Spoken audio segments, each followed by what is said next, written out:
Hello guys, in today's video, we're gonna check out the best vlogging cameras in this year. I made this list based on my personal opinion, and I've tried to list them based on their price, quality, durability, and many more.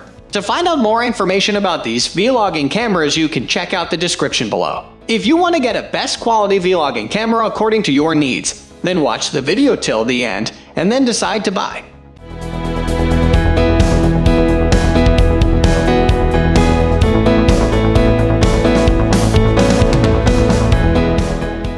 At the first position of our list, we have Fujifilm X10. We have the cheaper Fujifilm X-T200 in our list of the best vlogging cameras for some time.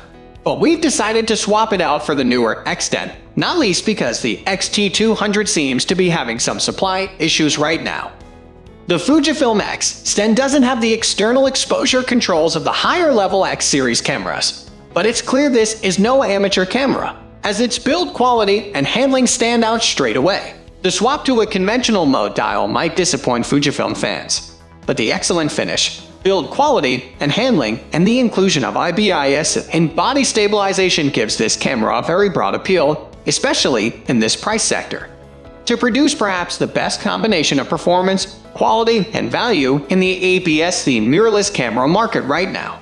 It even has a vari-angle rear screen in this, combined with the X10's and body stabilization and 4K video.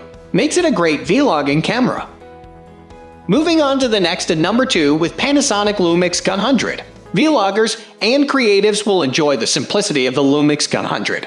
It makes it easy to capture high-quality video and stills with its approachable button layout. Even people uninterested in the technicalities of capturing great-looking videos will be able to get results with this camera. There's an inherent risk of dumbing things down too much when creating a camera for social media creatives, but Panasonic has avoided that pitfall with the Lumix G100.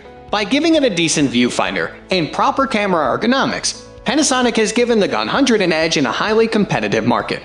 This is a great camera to start with if you're more interested in vlogging than regular photography, or both. It doesn't have in-body stabilization, though, and there is a crop factor when shooting in 4K. It's cute, compact, convenient, and quite cheap, but it is missing a couple of features. The number 3 position is held by Sony a6400. Not so long ago, any camera with a 180-degree front-facing screen was instantly dismissed as a selfie camera, but the rise of blogging, vlogging, and Instagram has brought video to the fore. And the a6400's front-facing screen is ideal for single-handed video shooters who want to talk directly to the camera, though a fully vari-angle screen like some of its rivals have would be better still. The a6400 is also a great camera for stills. We're not so keen on the design, which is largely unchanged since the original a6000 model. But it's not a deal-breaker given that the Sony is so good at video. It's not just the 4K video that makes this camera stand out as a vlogging tool, but its state-of-the-art autofocus system and especially its IAF performance. Since the Sony a6400 came out, we've had the cheaper a6100 and the more advanced a6600. But we think the a6400 still hits the vlogging sweet spot between convenience, health, and quality.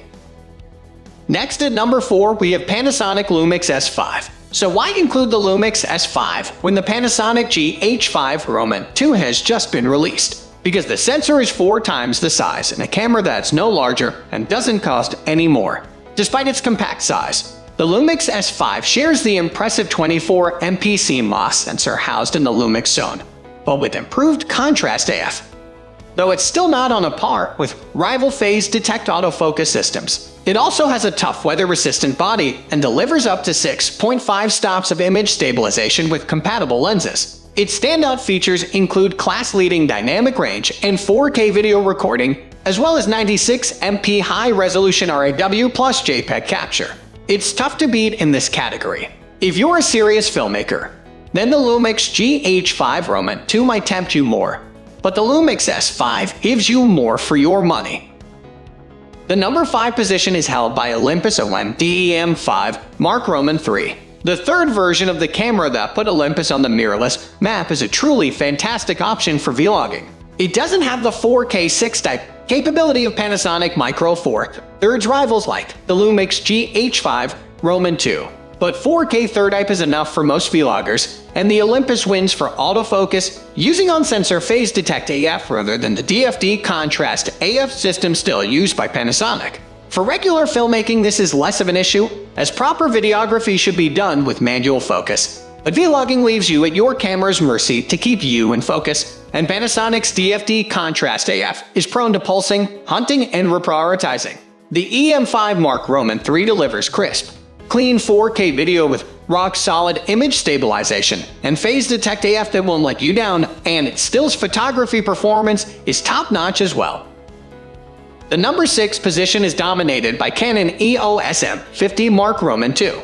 The Canon EOS M50 Mark Roman 2 isn't the wholesale upgrade over the original Canon EOS M50 that many were hoping for, but it's an excellent hybrid mirrorless camera that performs well for stills and video. Its 4K capabilities carry a number of caveats. Canon's brilliant dual pixel AF is replaced by contrast detect AF when not shooting in 1000 type, and shooting in 4K also results in a significant crop factor.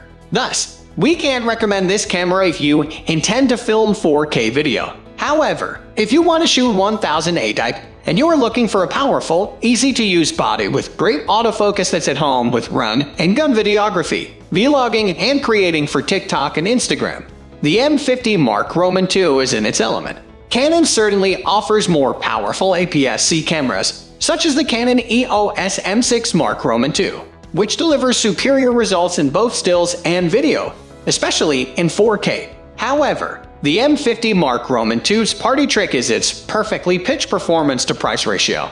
This is an affordable, powerful, compact, and easy-to-use camera that's ideal for travel and everyday photography, as well as all manner of content creation.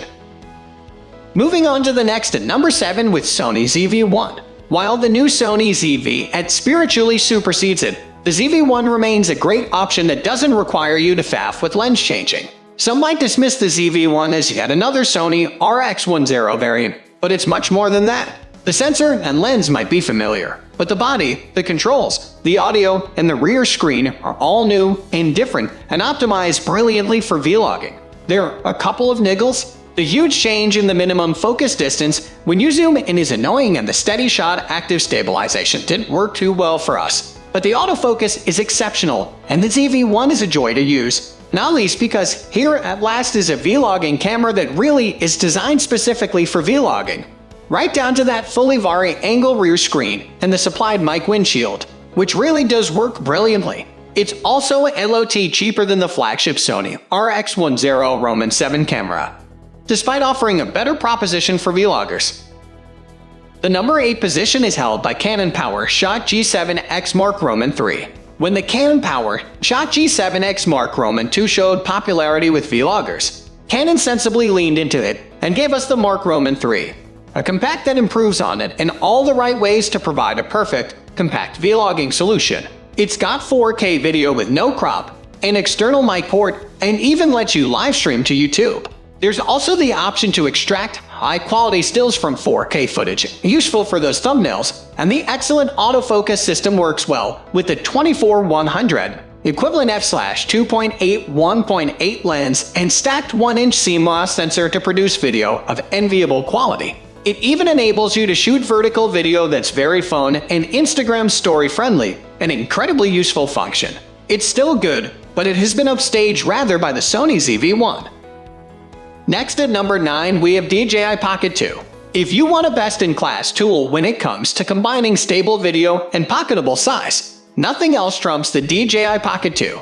If you get it as part of the creator combo, external audio and the ultra-wide lens are excellent additions, and it's basically a pocket studio. Noise handling is probably the Pocket 2's weakest area, and it struggles with highlights. Though in most well-lit environments, the convenience, versatility, and stabilization it offers can't be overstated. Better still, the gimbal stabilization brings a level of smoothness to run and gun-style video that's difficult or impossible to achieve with a bigger camera. Finally, the number 10 position is dominated by Insta360 360 cameras are really quite mind-bending to use, not least because it doesn't matter where you point them. But to show off your video, you either need a VR playback device, such as a smartphone, or YouTube's 360 mode. The alternative is to edit your spherical footage into a regular flat video where you can choose where to point the camera after you've captured the video. But that requires some editing effort. The One X2 is a seriously impressive action camera that uses its 360° lenses not only for virtual reality, but for a plethora of creative editing modes for widescreen videos. The One X2 consistently produces exquisite videos and photos. It takes time and patience to master, and its processing-intensive app demands the latest phones. But for filmmakers wanting to try something different, the One X2 cannot be ignored. That's all for today. We upload camera and camera accessories review videos every single day. So, don't forget to subscribe and click the bell icon for the upcoming video notification.